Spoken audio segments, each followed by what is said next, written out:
Magandang araw! Eto nga pala yung mga kaganapan noong bagong taon ng aming munting pamilya. Dahil naka-duty ang aking asawa, sasamahan muna namin siyang magbagong taon sa post kung saan siya naka-duty. Grabing paghahanap buhay to o galing nga din ako niyan sa trabaho tapos sinundo lang ako ng asawa ko. Pagkadating nga namin dito sa barracks nila, meron palang inihandang sorpresa ang mga sundalong ito para sa mga pamilya nila na magbabagong taon dito sa Manila. Sila kasi yung mga hindi naka-New Year's break kaya pinapunta na lang nila yung mga pamilya nila dito sa Manila para sabay-sabay nilang salubungin yung bagong taon. Sobrang saya kaya nito, hindi lang mga bata at mga matatanda yung nag-enjoy kundi lahat kami nag-enjoy dito. Sino ba namang di mag-e-enjoy? Pera ang premyo. Syempre, gugustuhin nating magsimula ng taon ng maraming pera. At habang naghihintay kami na mag alas 12, tuloy-tuloy lang yung palaro nila at pagbibigay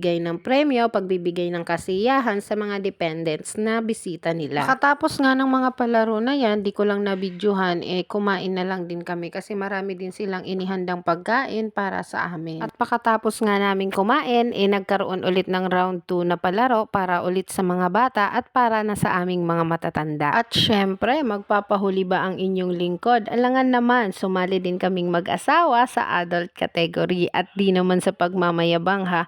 Kami lang naman yung nakahula ng mabilis dito sa Pinoy Henyo na to. At kami yung nakakuha ng grand prize. O diba? Napaka-easy money. So sasalubong tayo ng bagong taon ngayon na merong premyo. At pakatapos nga ng mga palaro, ilang minuto na lang yan bago mag alas 12, lumabas muna kami at naghintay na mag 12 midnight dito sa labas. So kung saan naka-duty yung asawa ko, doon na lang din kami tumayo para maghintay ng 12 midnight at manood ng mga fireworks na papaputukin dyan sa labas. So alas 12 na nga dyan at yan na yung pinakahihintay nating lahat, ang mag-New Year dahil magpapalit na ang taon. Goodbye 2024 and welcome 2025 na. So dyan sa gate na yan, dyan na lang kami naghintay na mag 12 midnight. Dyan kami nanood ng fireworks. Sobrang dami nung nagpapaputok ng fireworks and sobrang dami din namin na nanonood dyan sa labas. So Happy New Year na lang sa lahat. So welcome 2025 na tayo. Sobrang saya namin dyan ng mga bata, ng mga matatanda.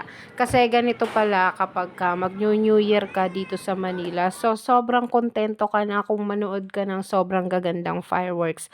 Hindi mo na kailangang magtubtob ng kaldero, ng planggana, magtorotot. Sobrang ganda, sobrang happy pag nandito. So second New Year na namin dito sa Manila. So hopefully sa next year is uwi na lang din muna ng probinsya kasi nakakamiss din naman mag-New Year sa probinsya.